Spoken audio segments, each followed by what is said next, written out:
여러분 살다 보면 참 억울할 때가 있지요? 나는 남들보다 더 마음 쓰고 더 진심을 다했는데 돌아오는 건 초라한 껍데기뿐일 때 말입니다. 하늘도 무심하시지 어찌 착한 사람에게 더 모진 시련을 주나 싶어 가슴을 칠 때가 한두 번이 아니셨을 겁니다. 오늘 들려드릴 이야기는 바로 그런 억울함 속에 남겨진 한 남자의 이야기입니다.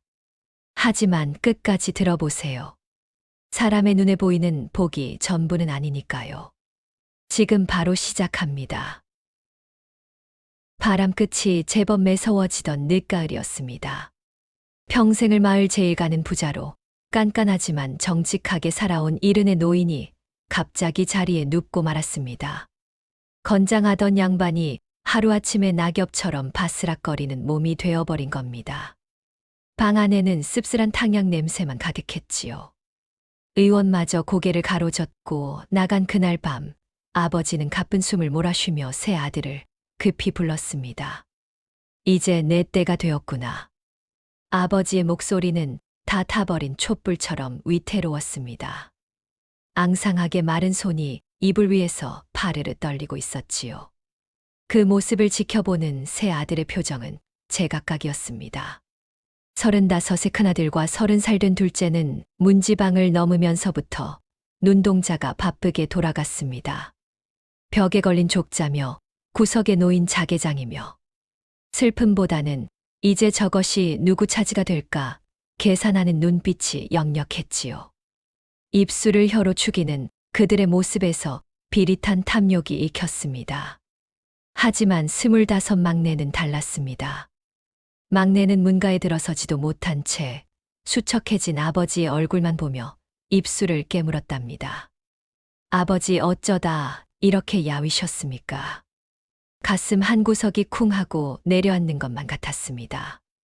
형들의 눈에는 재산이 보였지만 막내의 눈에는 꺼져가는 아버지의 생명만이 보였던 겁니다. 참으로 안타까운 밤 아니겠습니까? 무거운 침묵을 깨고 아버지가 입을 열었습니다. 오늘 내가 가진 모든 것을 너희에게 나누어 주마. 그 한마디에 방 안의 공기가 팽팽해졌습니다. 마치 활시위를 당긴 것처럼 말이죠. 형들의 눈빛이 어둠 속 짐승처럼 번뜩였습니다. 아버지가 말을 잇기도 전에 큰아들이 기다렸다는 듯 엉덩이를 들썩이며 외쳤습니다. 아버지, 저는 논을 원합니다. 참으로 재빠른 대답이었습니다. 아버지의 병세보다 자신의 몫이 더 급했던 것이지요. 동쪽 논바지 얼마지기 좋다. 내게 주마. 아버지의 힘없는 허락이 떨어지자 큰아들은 그제야 안도의 한숨을 내쉬며 회심의 미소를 지었습니다. 기름진 논 열마지기. 한 햇살 백석은 거뜬한 그 땅만 있으면 평생 손에 흙 묻히지 않고 떵떵거릴 수 있으니까요. 그는 득이양양한 표정으로 옆에 앉은 둘째를 힐끔거렸습니다. 내가 알짜배기는 다 가졌다는 그 오만한 눈빛, 여러분도 상상이 가시지요? 질세라 둘째도 나섰습니다. 둘째는 형보다 더 차분하고 계산적인 목소리로 말했지요. 저는 금패물 상자를 원합니다. 아버지. 논농사는 힘들어서 싫고 당장 돈이 되는 금부치를 챙겨 장사를 하겠다는 속셈이었습니다. 은자 500냥어치가 넘는 그 금패물 상자는 집안의 비상금이었습니다. 나는 금으로 장사를 벌일 거야.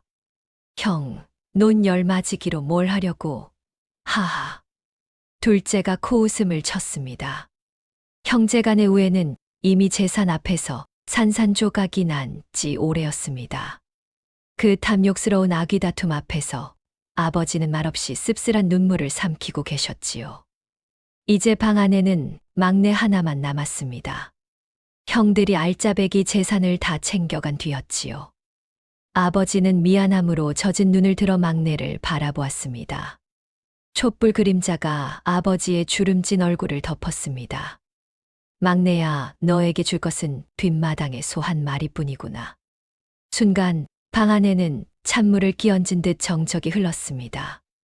그 소가 어떤 소입니까? 아버지가 이미 10여 년을 부려먹어 이제는 늙고 병들어 내일 죽어도 이상하지 않을 소였습니다. 뼈만 앙상하고 다리는 절뚝거리는 그야말로 처치 곤란한 짐승이었지요. 형들은 입을 틀어막고 킬킬대기 시작했습니다. 하지만 막내는 아무 말도 할 수 없었습니다. 서운함이 없었다면 거짓말이겠지요. 하지만 그보다 더 가슴 아픈 것은 아버지의 떨리는 목소리였습니다. 그때였습니다. 아버지가 막내의 손을 덥석 잡았습니다. 얼음장처럼 차가운 손이었지만 그 악령만큼은 간절했습니다. 막내야 듣거라. 아버지는 막내의 눈을 똑바로 응시했습니다. 사람의 눈에는 보잘것없어 보일지라도 생명은 가장 귀한 것이니라. 그 말은 단순한 유언이 아니었습니다. 일은 평생을 살아온 노인의 피 끓는 당부이자 막내에게 건네는 마지막 시험이었을지도 모릅니다. 막내는 아버지의 그 깊은 뜻을 다 헤아릴 수는 없었지만 잡은 손에 힘을 주며 고개를 끄덕였습니다. 예, 아버지. 아버지의 뜻이라면 받겠습니다. 가슴 속에서 뜨거운 것이 울컥 치솟아 올랐습니다. 재산 분배가 끝나고 막내는 비틀거리는 걸음으로 외양간으로 향했습니다. 퀴퀴한 냄새가 코를 찔렀습니다. 어두컴컴한 구석에 늙은 소 한 마리가 벽에 위태롭게 기대어 서 있었지요. 가까이 가보니 상태는 생각보다 더 처참했습니다. 털은 윤기를 잃어 푸석하고 뒷다리는 퉁퉁 부어 있었습니다. 막내는 조심스럽게 소에게 다가갔습니다. 그때 소가 고개를 돌려 막내를 쳐다보았습니다. 그 눈빛. 여러분, 짐승의 눈에서 사람의 감정을 읽어본 적 있으십니까? 소의 눈은 탁하게 흐려 있었지만 그 안에는 깊은 슬픔과 체념, 그리고 희미하게 남은 삶에 대한 애착이 담겨 있었습니다. 마치 나를 버리지 말아주오라고 말하는 것 같았지요. 막내의 가슴이 먹먹해졌습니다. 그때 등 뒤에서 요란한 웃음소리가 터져 나왔습니다. 하하하하, 세상에 소라니. 큰형이 배를 잡고 넘어갈 듯 웃어 젖혔습니다. 야, 막내야, 저걸 데려가서 뭐 하려고? 저건 고기도 질겨서 못 먹어. 소 장례비나 들겠네. 장례비나. 둘째 형도 거들며 혀를 찼습니다. 차라리 아무것도 안 받는 게 나았을걸. 쯧쯧, 형들은 논의 금덩인데 막내는 똥 싸는 짐승이라니. 마을 사람들도 담 너머로 수근거렸습니다. 막내가 불쌍해서 어쩌나 형들은 복받았네 그려. 그들의 동정 어린 시선이 비수처럼 막내의 등에 꽂혔습니다.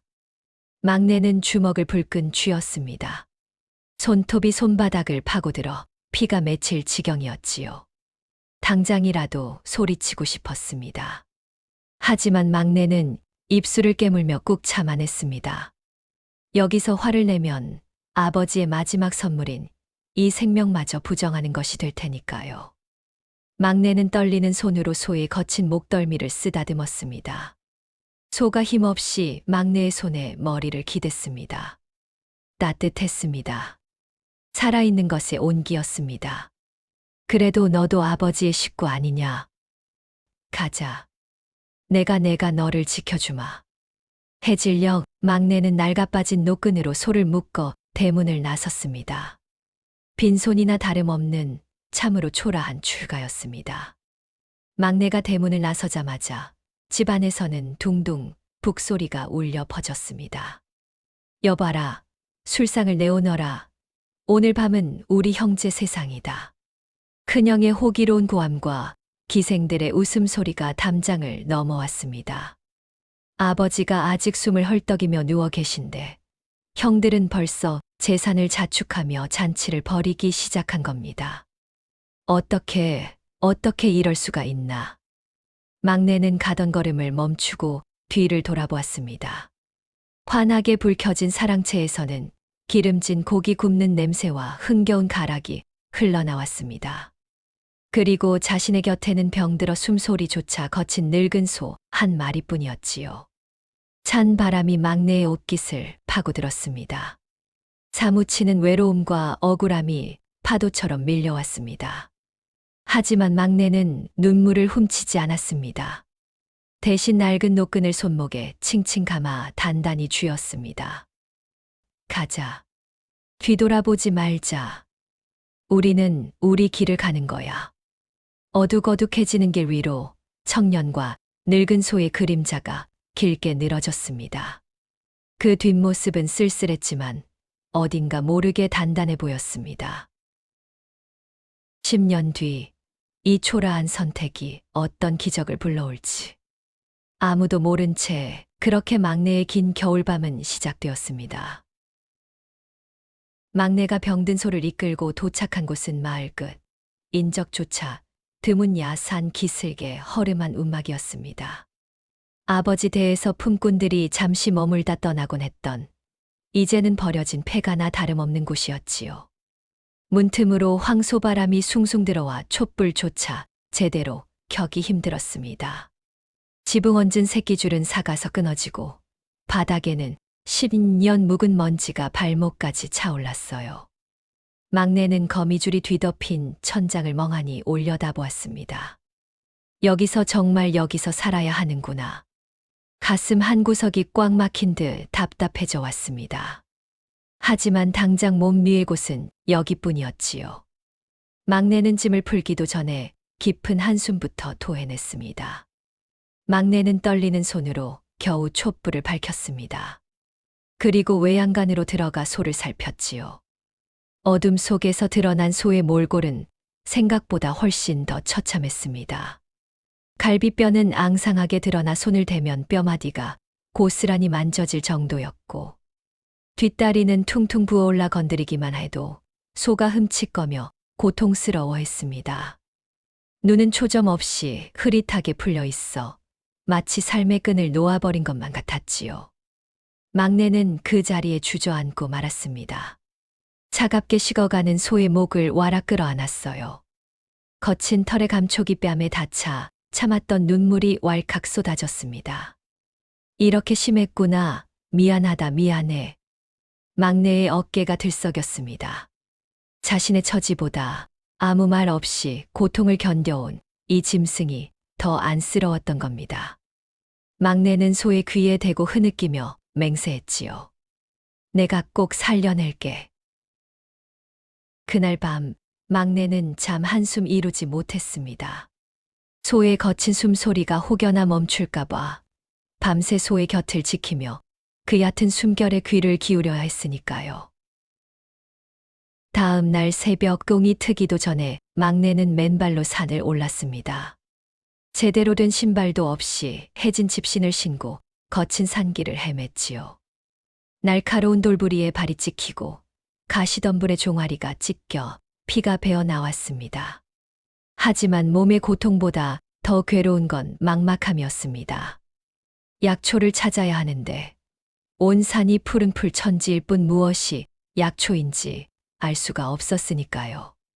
어디 있는 거야? 도대체 어디리? 막내는 결국 흙바닥에 주저앉아 엉엉 울고 말았습니다. 제 자신이 너무나 무력하고 한심하게 느껴졌던 겁니다. 그때였습니다.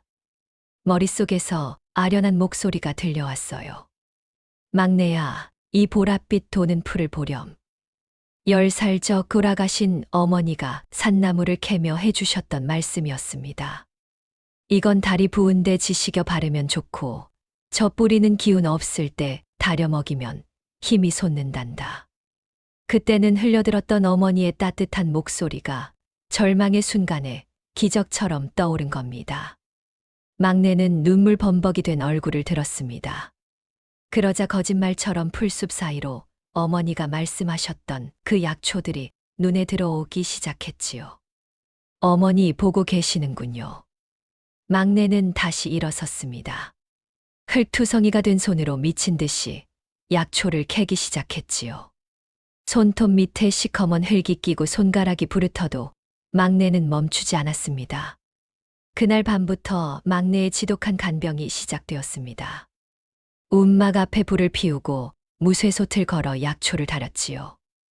매캐한 연기가 눈을 찔러 눈물이 줄줄 흘러도 막내는 아궁이 앞을 떠나지 않았습니다. 깜빡 졸다가 뺨을 때려가며 불을 지키기를 꼬박 사할 밤. 막내의 얼굴은 그을음으로 새카맣게 변했고 손은 화상을 입어 쓰라렸습니다. 드디어 완성된 약물을 시켜 소의 입에 가져다 댔습니다. 하지만 소는 여전히 고개를 돌리며 입을 굳게 다물었지요. 제발 한 모금만이라도 마셔줘 살아야지. 응? 막내의 목소리는 애원에 가까웠습니다. 그러자 소가 천천히 입을 열어 약물을 한 모금 삼켰습니다. 꿀꺽. 그 소리가 얼마나 반갑던지요. 그런데 그때 믿을 수 없는 일이 벌어졌습니다. 약 기운이 돌기 시작한 걸까요? 소가 힘겹게 고개를 들더니 막내의 거친 손등을 혀로 핥아주는 것이 아니겠습니까? 까끌까끌하면서도 따뜻한 그 감촉. 그것은 짐승의 혀가 아니라 고마움을 전하는 친구의 손길 같았습니다. 소의 눈빛이 전보다 조금 맑아져 있었지요. 막내는 소의 목을 끌어안고 어린아이처럼 울었습니다. 알아보는구나. 내 마음을 알아주는구나. 고맙다. 정말 고맙다. 소를 살리려면 돈이 필요했습니다. 막내는 새벽같이 일어나 남의 집 논밭으로 품팔이를 나갔습니다. 25 한창 때의 양반집 도련님이 하루 품상 20푼을 받기 위해 남의 집 머슴살이를 자처한 겁니다. 낮에는 뙤약볕 아래서 허리가 끊어지도록 남의 논을 메고 밤에는 돌아와 소의 다리를 주무르고 여물을 쑤었습니다. 잠은 하루 서너 시간, 몸이 부서질 듯 고단한 나날이었지요. 막내는 하루 품삯을 받으면 단 한 푼도 쓰지 않고 움막 구석 낡은 항아리에 모았습니다.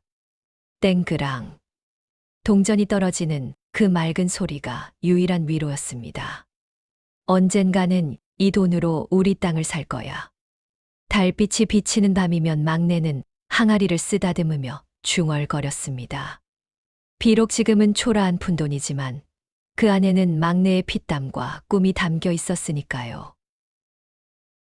그렇게 석 달이 지났을 무렵 큰형과 둘째가 움막을 찾아왔습니다. 비단 옷을 차려입은 형들의 모습은 꾀죄죄한 막내와 너무나 대조적이었지요. 아이고, 냄새야. 여기서 어떻게 사냐? 큰형은 코를 막으며 인상을 찌푸렸고 둘째는 외양간을 기웃거리다 구석에 놓인 항아리를 발견했습니다. 뭐야 이건? 하하하. 세상에 형님, 이것 좀 보십시오. 둘째가 항아리를 뒤집자 애써 모은 동전들이 바닥으로 와르르 쏟아졌습니다. 이 푼돈 모아서 뭘 하려고? 쯧쯧 막내야. 평생 모아봐라. 우리 하루 술값이나 되나. 큰형이 굴러가는 동전을 발로 툭툭 찼습니다. 막내는 아무 말 없이 무릎을 꿇고 흙바닥에 흩어진 동전을 하나하나 주워 담았습니다. 주먹이 부들부들 떨리고 입술에서는 비릿한 피맛이 느껴졌지요. 하지만 고개를 들지 않았습니다. 지금의 굴욕을 잊지 않기 위해서였습니다. 웃어라 마음껏 비웃어라. 나는 끝까지 간다. 형들이 킬킬대며 떠난 뒤 막내는 항아리를 가슴에 품고 다짐하고 또 다짐했습니다. 지성이면 감천이라 했던가요. 막내의 정성이 하늘에 닿았는지 8개월째 되던 날 기적이 일어났습니다. 아침에 외양간에 들어선 막내는 자신의 눈을 의심했습니다. 그 병든 소가 혼자 힘으로 내 다리를 꼿꼿이 세우고 서 있는 게 아니겠습니까? 일어섰구나, 내가 일어섰어. 막내는 소에게 달려가 얼굴을 비볐습니다. 소도 굵은 꼬리를 흔들며 막내를 반겼지요. 마을 사람들조차 저 소가 살아난 건 막내 정성 덕이라며 혀를 내둘렀습니다. 그리고 1년이 다 되어가던 어느 봄날 밤, 봄비가 추적추적 내리던 밤이었습니다. 외양간에서 심상치 않은 울음소리가 들려왔습니다. 고통에 찬 신음소리에 놀라 달려가 보니 소가 진통을 하고 있었습니다. 배가 남산만하게 불러 있었는데 털에 가려 막내는 미처 몰랐던 겁니다. 세상에 새끼를 가졌던 거야? 막내는 빗물인지 땀물인지 모를 것을 뒤집어 쓴 채 밤새 소의 산파 노릇을 했습니다. 그리고 새벽녘 어미소의 마지막 울부짖음과 함께 매끄러운 송아지 한 마리가 세상 밖으로 나왔습니다. 막내는 갓 태어난 송아지를 받아 안고 힘없이 누워 새끼를 핥아주는 어미소를 보며 털썩 주저앉았습니다. 가슴 속에서 뜨거운 것이 터져 나왔습니다. 그랬구나. 그래서 그렇게 버틴 거였구나. 내 뱃속에 생명이 있어서 죽지 않고 살았던 거야. 막내는 소를 끌어안고 엉엉 통곡했습니다. 아버지가 병든 소를 주신 이유를, 그 깊은 뜻을 이제야 알 것 같았습니다. 아버지가 주신 것은 병든 가축이 아니라 생명을 품은 우주였던 것입니다. 눈에 보이는 황금이나 논밭보다 보이지 않는 뱃속의 생명을 지켜낸 막내. 그는 빗물 젖은 손으로 새끼소를 쓰다듬으며 중얼거렸습니다. 아버지 감사합니다. 이 생명 귀하게 키우겠습니다. 물질이 아니라 생명을 살리는 사람이 되겠습니다. 비가 그친 새벽 하늘, 막내의 움막 위로 찬란한 아침 해가 떠오르고 있었습니다. 이제 막내는 혼자가 아니었습니다. 어느덧 겨울이 지나고 다시 봄이 왔습니다. 막내가 병든 소를 받은 지 꼬박 1년이 지난 어느 날이었지요. 26이른 막내는 외양간에 나란히 선 어미소와 이제 제법 뿔이 돋기 시작한 송아지를 번갈아 바라보았습니다. 두 녀석의 털에서는 윤기가 자르르 흘렀고 눈망울은 샛별처럼 초롱초롱했습니다.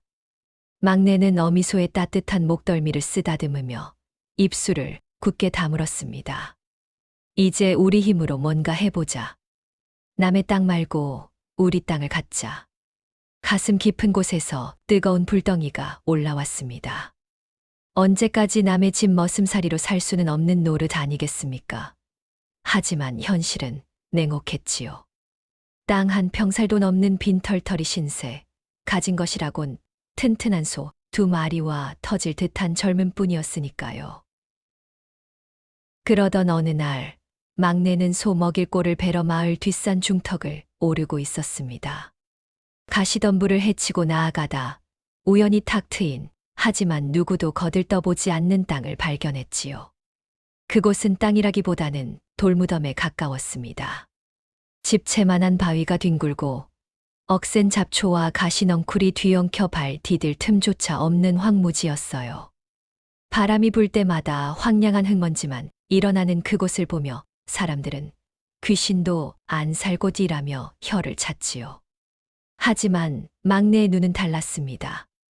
막내는 가시덤불을 헤치고 들어가 흙 한 줌을 쥐어보았습니다. 거친 돌 틈 사이로 비옥한 검은 흙이 숨겨져 있는 것이 아니겠습니까? 돌만 치우면 저 바위만 깨내면 여기도 옥토가 될 수 있어. 막내의 심장이 쿵쿵 뛰기 시작했습니다. 남들 눈에는 쓰레기 땅이었지만 막내의 눈에는 황금 들판으로 보였던 겁니다. 그날부터 막내는 사람이기를 포기한 듯 일했습니다. 목표가 생기자 도끼가 서린 것이지요. 낮에는 남의 논에서 허리가 끊어지도록 모를 심고 밤이 되면 횃불을 밝히고 소들을 돌봤습니다. 옷은 기워 입다 못해 누더기가 되어 살갗이 드러났고 밥은 하루 한 끼 식은 주먹밥으로 때우기 일쑤였지요. 항아리 속 동전이 쌓여가는 소리만이 유일한 낙이었습니다. 땡그랑 땡그랑. 매일 밤 부르튼 손으로 동전을 세어보며 막내는 주문을 외우듯 중얼거렸습니다. 아직 부족해. 조금 더 조금만 더 참자. 28이 되던 해 막내의 얼굴은 고생에 찌들어 40 넘은 촌부처럼 변해버렸습니다. 손마디는 옹이처럼 굵어졌고 발바닥은 굳은 살이 박혀 돌을 밟아도 아프지 않을 지경이었지요. 하지만 그 눈빛만은 형형하게 살아있었답니다. 드디어 3년이 지난 가을, 막내는 항아리를 깼습니다. 쏟아져 나온 동전들을 낡은 보자기에 싸서 짊어지고 마을 제일가는 부자 지주를 찾아갔습니다. 고래등 같은 기와집 대문 앞에서 막내는 잠시 숨을 고르고 떨리는 손으로 문을 두드렸습니다. 누구시오? 문지기가 나와 막내의 누더기 차림을 보고 코를 막으며 손을 휘저었지요. 거지라면 썩 꺼져라. 하지만 막내는 물러서지 않았습니다. 눈을 똑바로 뜨고 그러나 공손하게 말했지요. 뒷산 황무지를 사러 왔습니다. 주인 어르신을 뵙게 해 주십시오. 그 당당한 기세에 눌린 문지기가 쭈뼛거리며 길을 터주었답니다. 사랑채에 앉아있던 60 넘은 지주는 흙투성이 청년이 들어오자 곰방대를 내려놓으며 어이없다는 듯 물었습니다. 그 돌밭을 사겠다고 제정신인가? 예. 제가 개간해서 농사를 지으려 합니다. 지주는 껄껄 웃음을 터뜨렸습니다. 거긴 땅이 아니라 돌산이야. 누가 거길 돈 주고 산단 말인가? 에잉, 쯔쯔. 그냥 가져가게. 자네가 개간만 한다면야 내 그냥 주겠네. 거저 주겠다는 말. 귀가 솔깃할 법도 하지요. 하지만 막내는 단호하게 고개를 저었습니다. 아니옵니다. 공짜는 받지 않겠습니다. 막내는 등 뒤에 보자기를 풀어헤쳤습니다. 와르르 쏟아지는 동전 수백 립. 그 꼬릿한 땀 냄새 나는 동전들이 마루 위로 굴러갔습니다. 3년간 남의 집 품팔이로 모은 돈입니다. 정식으로 팔아주십시오. 제 땀의 대가로 떳떳하게 사고 싶습니다. 지주는 잠시 말을 잃었습니다. 막내의 눈을 뚫어지게 쳐다보았지요. 그 눈에는 욕심 대신 정직함이, 비굴함 대신 당당함이 꽉 차 있었으니까요. 지주는 감탄하며 땅 문서에 도장을 찍어 주었습니다. 땅 문서를 받아 든 막내의 손이 사시나무 떨듯 떨렸습니다. 종이 한 장의 무게가 천근만근처럼 느껴졌지요. 고맙습니다. 정말 고맙습니다. 그날부터 막내와 소 2마리의 처절한 싸움이 시작되었습니다. 29의 막내는 곡괭이 하나 들고 돌산과 맞붙었습니다. 으라차차. 바위 하나를 캐내면 또 다른 바위가 나오고 나무 뿌리는 쇠심줄처럼 질겼습니다. 하지만 막내 곁에는 든든한 지원군이 있었지요. 바로 소들이었습니다. 신기하게도 소들은 막내의 마음을 읽는 것 같았습니다. 막내가 힘에 부쳐 헉헉거리며 저 큰 돌을 옮겨야 하는데 하고 중얼거리면 어느새 어미소가 다가와 등을 내밀었습니다. 막내가 밧줄을 걸면 소들은 내 다리에 힘을 꽉 주고 음매에 하며 전 먹던 힘까지 짠의 돌을 끌어냈습니다. 거친 숨을 몰아쉬는 소의 콧김이 막내의 얼굴에 닿을 때면 막내는 소의 목을 끌어안고 울컥했습니다. 미안하다. 너희가 고생이 많다. 내가 꼭 호강시켜 줄게. 그렇게 피땀으로 돌을 골라내기를 꼬박 1년. 4년차 봄에 드디어 첫 씨앗을 뿌렸고 가을이 되자 거짓말처럼 황금빛 뼈 이삭이 출렁거렸습니다. 수확하던 날 저녁 막내는 볕단 위에 털썩 주저앉았습니다. 31살 생애 처음으로 내 땅에서 거둔 곡식이었습니다. 한 줌 쥐어보니 까칠한 벼 껍질의 감촉이 손바닥을 찔러왔습니다. 그 아픔마저 얼마나 달콤하던지요. 막내는 볕단에 얼굴을 파묻고 엉엉 소리 내어 울었습니다. 해냈다. 우리가 해냈어. 아버지, 보고 계십니까? 눈물이 흙바닥을 적시고 바람에 흔들리는 벼들이 고생했다, 고생했다 하며 막내를 위로하는 듯 했지요. 한 번 물고가 트이자 막내의 재산은 눈덩이처럼 불어났습니다. 첫 수확으로 번 돈을 아끼고 아껴 옆 땅을 사고 또 개간하고 그렇게 7년, 8년이 흐르자 돌산은 어느새 마을에서 가장 넓은 옥토로 변해 있었습니다. 소들도 식구가 늘어 5마리, 8마리가 되었지요. 어느 날 장터에 나간 막내에게 쌀가게 주인이 허리를 굽히며 인사했습니다. 어서 오십시오, 도련님. 올해도 풍년이라지요. 도련님이라니요. 당치 않습니다. 막내는 손사래를 쳤지만 사람들은 이제 그를 누더기 입은 막내가 아니라 자수성가한 막내 도련님이라 불렀습니다. 마을 사람들의 시선에는 비웃음 대신 존경과 부러움이 가득했지요. 하지만 막내는 거들은 피우지 않았습니다. 여전히 해진 옷을 입고 새벽부터 소들과 함께 밭을 일구는 농사꾼일 뿐이었습니다. 어미소는 건강을 완전히 되찾았고 다음 해에는 쌍둥이 송아지를 낳는 기적까지 보여주었지요. 막내는 늘어나는 소들만큼이나 자신의 삶이 풍요로워지는 것을 눈으로 확인했습니다. 5년 차가 되자 막내 외양간에는 총 5마리의 튼튼한 소들이 모였습니다. 이제 소 한 마리를 끌고 나갈 때 비웃음을 당했던 막내는 5마리의 소를 거느린 당당한 농사꾼이 된 것이지요. 그렇게 강산도 변한다는 10년이 흘렀습니다. 35이 된 막내는 이제 마을 최대의 지주가 되어 있었습니다. 외양간에는 가족이 더 늘어 여러 마리의 소들이 건강하게 서 있었고 곳간에는 쌀가마니가 천장까지 쌓여 있었지요. 어느 가을밤 막내는 외양간에 앉아 이제는 늙어 털이 희끗희끗한 어미소를 쓰다듬었습니다. 내가 있었기에 이 모든 게 가능했어. 어미소가 껌벅껌벅 맑은 눈으로 막내를 바라보며 음매하고 낮게 울었습니다. 마치 잘 자라줘서 고맙다고 말하는 것 같았지요. 막내는 고개를 들어 하늘을 바라보았습니다. 별이 총총히 빛나고 있었어요. 막내는 돌아가신 아버지를 생각했답니다. 아버지, 이제 알았습니다. 논과 금보다 더 귀한 아버지께서 제게 주신 진짜 보물이 무엇이었는지를요.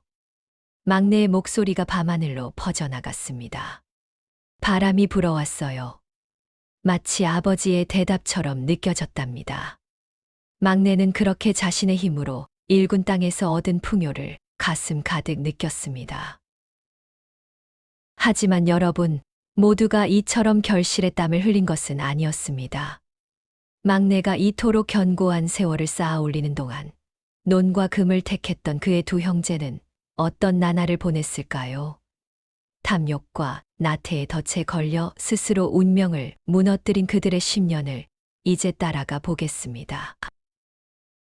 10년 전 큰형은 논열 맞이기를 받자마자 가슴을 펴고 우쭐했습니다. 35의 큰형은 손에 흙 묻힐 생각조차 하지 않았어요. 이 정도 논이면 평생 먹고 살지 양반이 어찌 천하의 땅을 파겠느냐? 큰형은 소작인들에게 모든 것을 맡기고 그저 가을에 쌀만 받았습니다. 봄에는 그저 술이나 마시고 여름에는 시원한 마루에서 낮잠을 즐겼어요. 일하지 않는 것이야말로 자신의 신분을 증명하는 길이라 여겼지요. 큰형은 매번 품팔이에 지쳐검게 그을린 막내를 떠올리며 코웃음을 쳤습니다. 바보 같은 녀석. 결국 짐승만도 못한 삶을 택했구나. 그의 교만은 이미 하늘을 찌르고 있었습니다. 2년 차 가을 수확량이 줄어드는 것을 보며 큰형 아내가 조심스레 입을 열었습니다. 서방님, 소작인들이 일을 제대로 하지 않는 듯합니다. 논농사라도 한번 둘러보셔야지요. 아내는 남편의 눈치를 살피며 그저 불안한 마음을 전할 뿐이었지요. 하지만 큰형의 얼굴은 삽시간에 붉어졌습니다.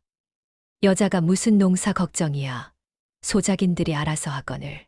여편네 주제에 감히 나서지 마. 큰형은 역정을 내며 술잔을 벽에 던져 깨뜨렸습니다. 요란한 소리에 아내는 온몸을 움츠리며 흐느꼈습니다. 그날부터 아내는 가슴이 숯덩이처럼 타들어가는 고통을 홀로 삼켜야 했답니다. 할 일 없이 지내던 큰형은 2년 차 겨울 마을 사랑방 노름판에 발을 들였습니다.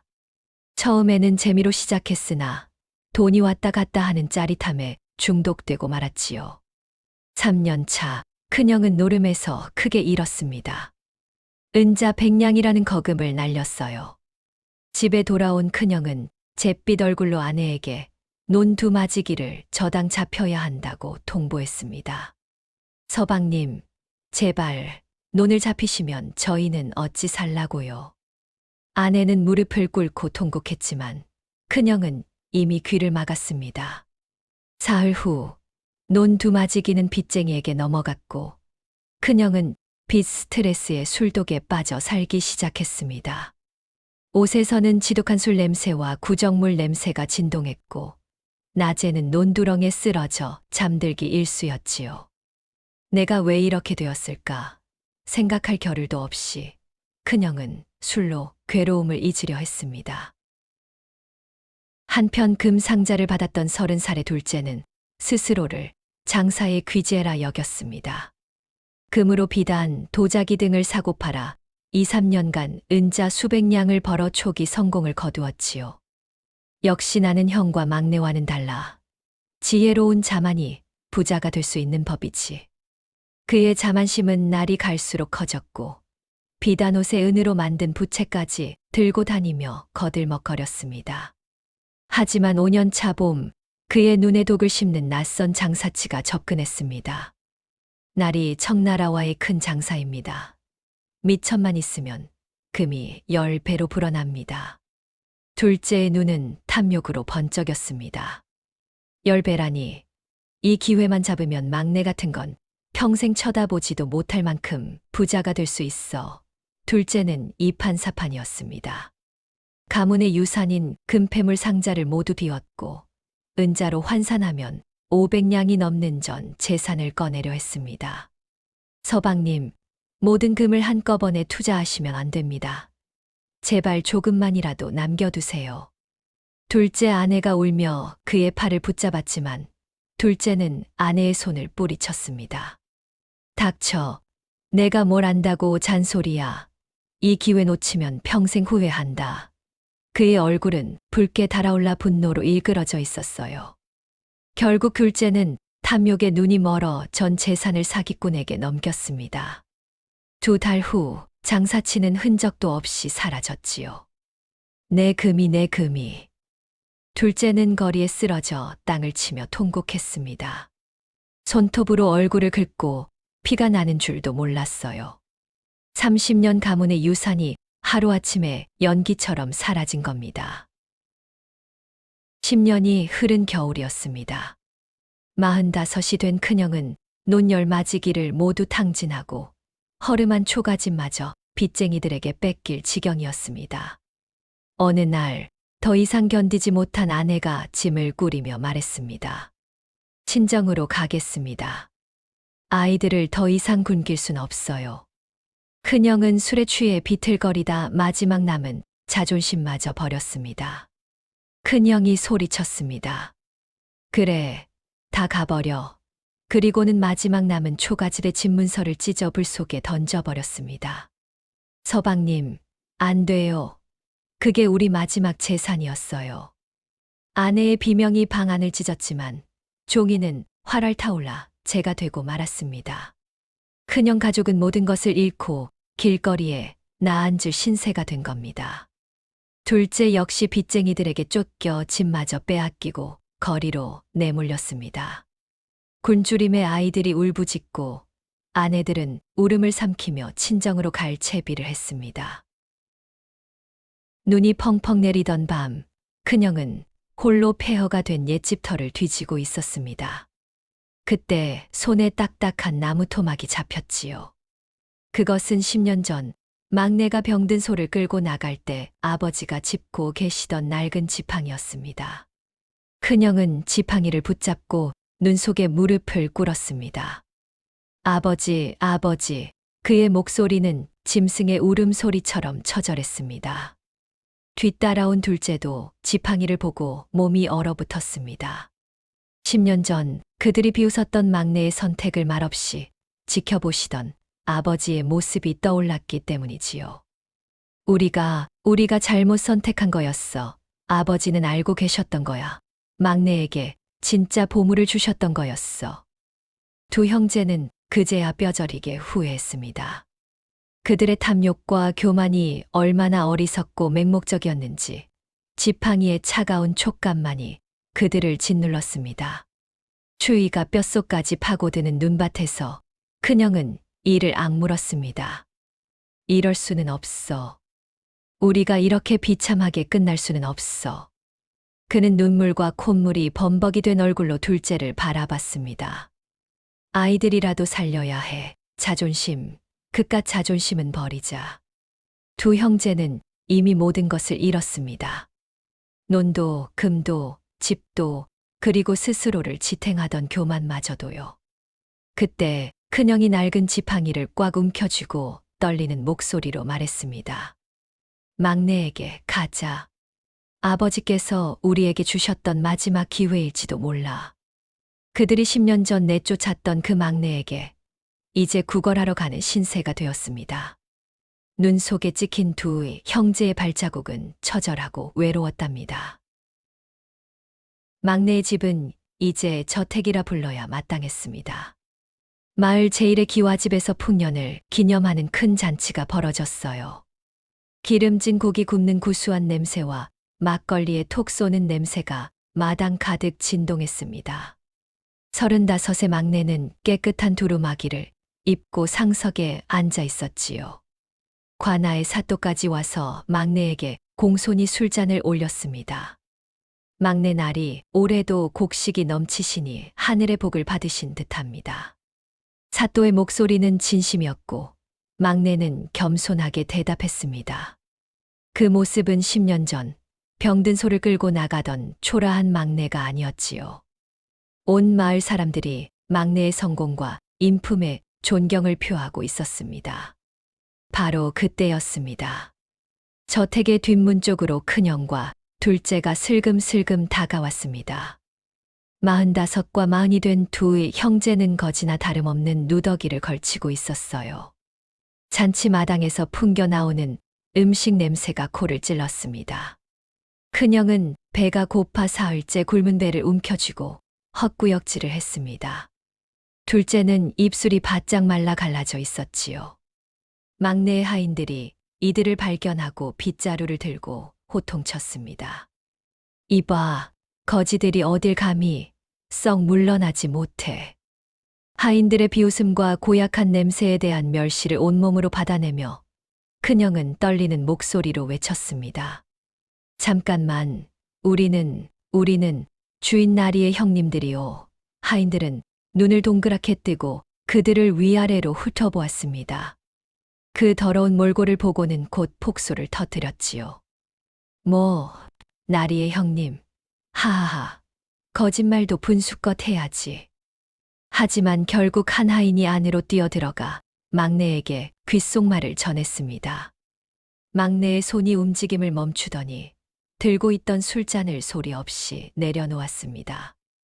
막내의 얼굴에는 잠시 분노가 스치는 듯했으나 곧 깊은 연민과 회의감이 교차했습니다. 올 것이 왔구나. 내게 굴욕을 주었던 그 사람들이. 10년 전 자신을 비웃던 형들의 모습이 주마등처럼 스쳐 지나갔습니다. 막내는 긴 숨을 내쉬고는 싸늘하게 명령했습니다. 들어오라 하거라. 잔치 마당의 문이 열리자 웃음소리가 일제히 멎었습니다. 모든 손님이 젓가락을 내려놓고 두 누더기 사내에게 시선을 집중했지요. 그 수많은 눈빛 속에서 형들은 고개를 들 수 없었습니다. 막내는 상석에서 미동도 없이 형들을 내려다보았습니다. 그 냉랭한 시선에 형들의 심장은 얼어붙는 것 같았습니다. 큰형은 결국 자존심을 버리고 무릎을 꿇었습니다. 막내야, 아니, 나리. 막내는 그들을 향해 천천히 걸어갔습니다. 그리고 얼음장처럼 차가운 목소리로 물었지요. 무슨 일로 오셨습니까, 형님? 둘째는 고개를 숙인 채 떨리는 목소리로 구걸했습니다. 막내 나리, 우리를 거두어 주시오. 우리도 내 식솔이 아니냐. 마치 당연한 권리라도 되는 양 요구하는 그 뻔뻔함에 마을 사람들은 웅성거렸습니다. 큰형마저 거들었습니다. 내가 운이 좋았던 것뿐이다. 형제끼리 좀 도와야지. 운이 좋았다고요? 막내의 가슴에 10년간 눌러왔던 분노의 불꽃이 튀었습니다.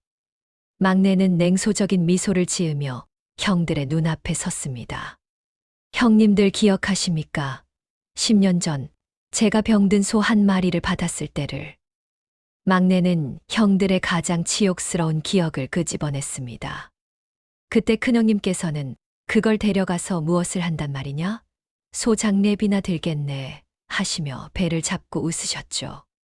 큰형의 얼굴이 잿빛으로 변했습니다. 모든 시선이 그를 찔러왔지요. 막내는 둘째를 향했습니다.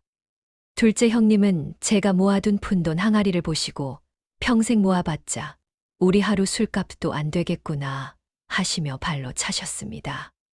둘째는 입술을 피가 나도록 깨물었고 온몸을 떨었습니다.